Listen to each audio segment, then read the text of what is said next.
teman-teman, balik lagi sama aku di sini, Rasadhan Sidarta ya, dari Fakultas Vokasi Universitas Negeri Malang, Prodi Teknologi Rekayasa Pembangkit Energi, teman-teman. Nah, di video kali ini aku bakal bahas materi dari mata kuliah probabilitas dan statistika, teman-teman. Seperti yang kalian tahu, beberapa video aku sebelumnya aku membahas mata kuliah matematika 2. Nah, terus di 2 video sebelumnya aku udah mulai ngebahas mata kuliah probabilitas dan statistika, teman-teman, untuk memenuhi tugas. Oke.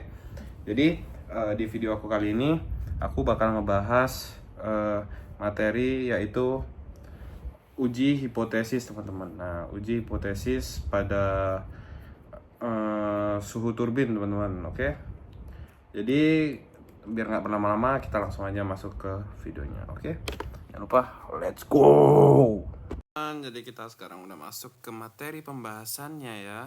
Materi pembahasan dari uji hipotesis sebagai alat diagnostis dalam pemantauan turbin, teman-teman. Oke. Sebelumnya, ini namaku Rasadhan Sidarta, NIM Teknologi Rekayasa Pembangkit Energi, Prodi kelas C, teman-teman. Oke, kita lanjut ya ke materinya. Nah, tujuan pembelajaran kita pada video pembahasan kali ini adalah: yang pertama, memahami konsep dasar uji hipotesis.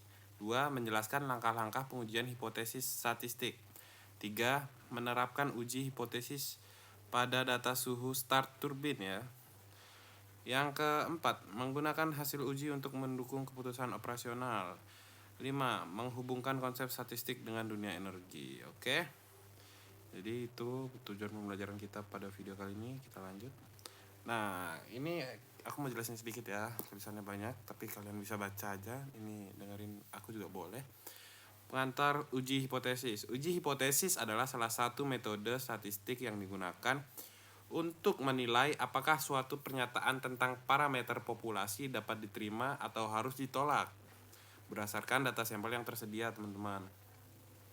Nah, dalam konteks operasional turbin pembangkit listrik seperti PLTU, uji hipotesis sering diterapkan untuk mengevaluasi apakah suhu start turbin telah menyimpang dari standar yang ditetapkan. Jadi untuk mengecek ya, teman-teman.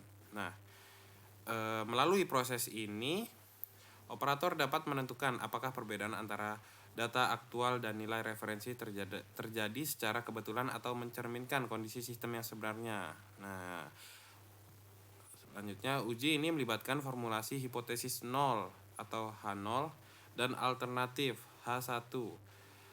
Perhitungan nilai statistik uji seperti Z atau T, serta pengambilan keputusan berdasarkan nilai kritis atau p-value. Nah, jadi uji ini tetap melibatkan tabel data Z dan T ya, teman-teman. Tabel Z dan T ya, dan juga tambahan hipotesis 0 dan alternatif atau H0 dan H1, teman-teman. Oke, kita lanjut aja. Nah, langkah-langkah uji hipotesis. Nah, di sini aku mau kasih tahu langkah-langkah uji hipotesisnya, teman-teman. Yang pertama ada rumuskan H0 dan H1. Yang kedua, tentukan tingkat signifikansi atau alpanya, teman-teman. Ini simbol alpa ya, teman-teman. Bentar, ini kok nggak bisa nulis. Oh iya. Yang ketiga, hitung nilai statistik uji Z atau T. Jadi kita harus mencari juga hitung atau nilai Z dan T-nya. 4. Bandingkan dengan nilai kritis atau p-value. 5. Ambil keputusan tolak atau terima H0 gitu, teman-teman. Jadi biasanya di uji hipotesis ini di bagian akhirnya ada bagian kita menerima atau menolak H0-nya, teman-teman. Oke, lanjutnya. Nah, kita sekarang udah masuk ke pembahasan soal, teman-teman. Oke. Ini sekarang aku ubah aja ya ke pen. Nah, seorang teknisi ingin memastikan bahwa suhu rata-rata operasi normal turbin gas tidak lebih dari 520 derajat Celcius. Namun, ia mendapati dari sampel X sama dengan 528 derajat Celcius, itu adalah rata-rata sampelnya. S atau simpangan baku sampel 12 derajat Celcius, simpangan baku sampel. N sama dengan 10, alpha sama dengan 0,05 atau bisa disebut taraf signifikasi ya. Oke. Lanjut, ini yang diketahuinya ya. Nah, ini udah aku tulis di sini diketahuinya, teman. Oke. Nah, yang pertama, H0 atau hipotesis 0. Mu lebih kecil sama dengan 520 derajat Celcius. Jadi suhu rata-rata tidak melebihi 520 derajat Celcius. H1 atau hipotesis alternatif. Mu lebih besar dari 520 derajat Celcius. Suhu rata-rata melebihi 520 derajat Celcius. Jadi kalau H0 suhu rata-ratanya tidak melebihi, kalau H1 suhu rata-ratanya melebihi, teman-teman. Nah, jadi pada pembahasan soal ini kita harus tahu juga rumus dari uji hipotesis. Nah, sebenarnya rumusnya itu ada gini, teman-teman. Ada dua macam ya. Kayak ini. Misalnya, ini kan simpangan bakunya yang populasi tidak diketahui. Jadi kita otomatis pakai nilai T ya. Kita menggunakan tabel T karena nilai simpangan bakunya tidak diketahui. Jadi kita menggunakan ini, rumus yang ini. Kalau semisal simpangan baku populasinya diketahui, kita bakal pakai ini ya. Aku tulisin maaf. Z sama dengan X. Aku tulisin T sama dengan X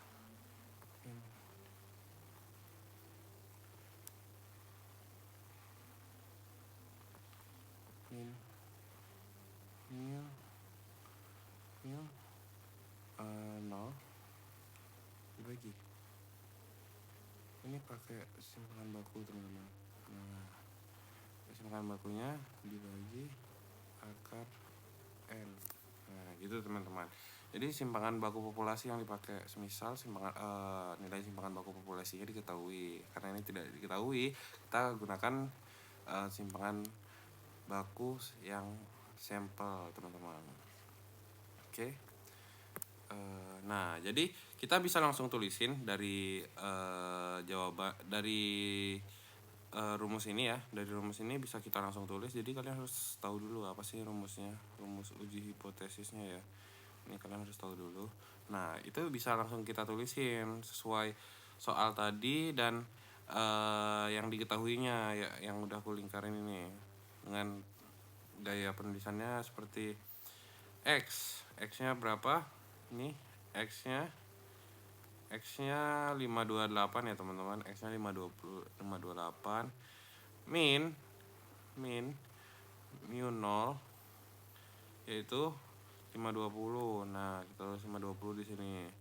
Oke, ini yang udah aku tulisin ya biar nggak lama-lama nanti nulis lagi, mempersingkat waktu. Dibagi simpangan baku populasi S sama dengan 12 per dibagi akar N. Nah, N-nya berapa? 10.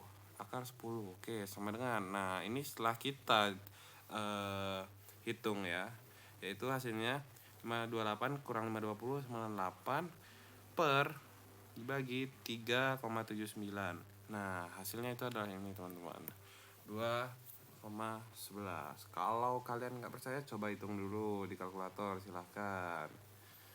Oke, pause dulu videonya, kalian hitung dulu, balik lagi, oke? Nah, lanjut ya teman-teman. Nah, ini pembahasan soalnya, masih di pembahasan soal.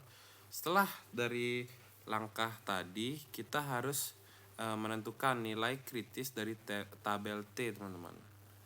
Dari tabel T. Nah, derajat bebas atau DF-nya itu sama dengan N-1 sama dengan 9. Di sini tulisannya N-1 sama dengan 9. Berarti 10 ya, teman-teman. Ini 10 min 1. Berarti aslinya 10 jadinya 9, oke? Uji satu arah kanan. Alpha sama dengan 0,05, oke? Karena tadi ininya 95% ya teman-teman. Sorry.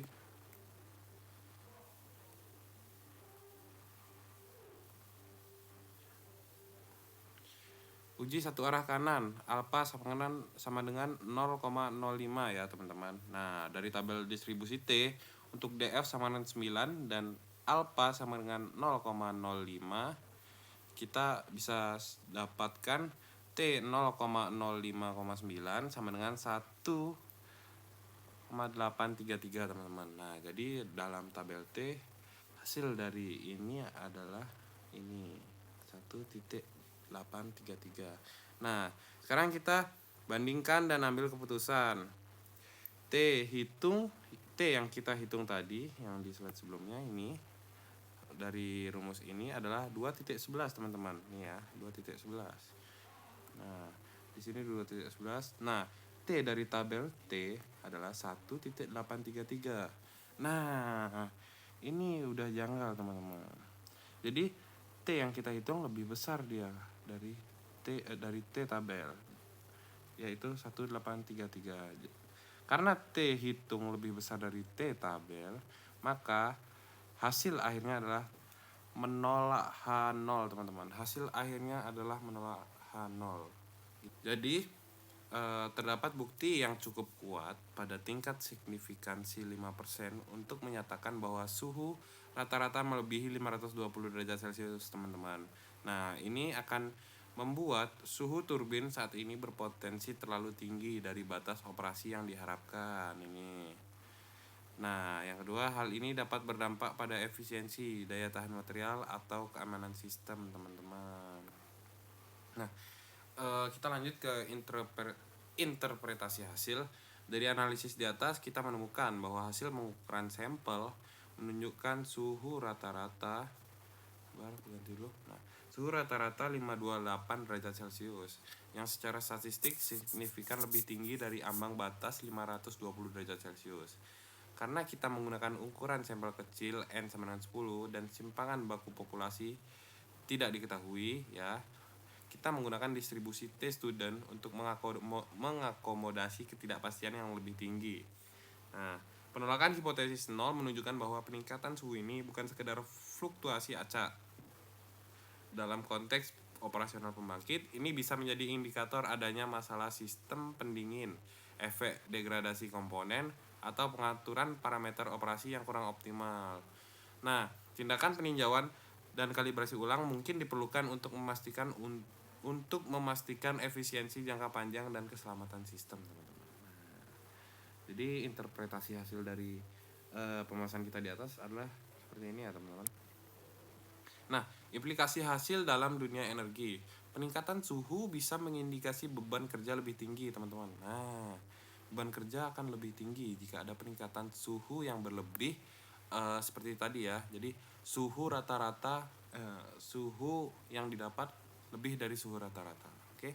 Potensi peningkatan kausan jika terus berlangsung. Nah, kausan ini apa sih? Kausan ini bisa berpotensi merusak komponen, bisa berpotensi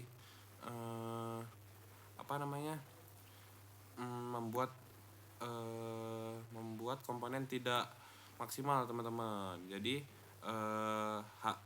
akibat dari peningkatan suhu bisa menjadi seperti ini. Yang ketiga, diperlukan evaluasi prosedur start atau pendinginan.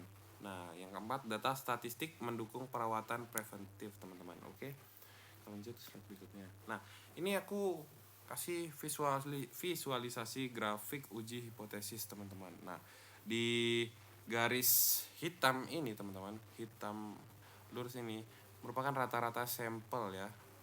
Rata-rata sampel yaitu 528 derajat Celcius. Nah, hijau garis ini di sini ada batas atas. Nah, dia batas atasnya adalah 536,58 derajat. Nah, batas bawahnya yaitu 509,42 derajat Celcius. Nah, ini merupakan distribusi T-nya, teman-teman.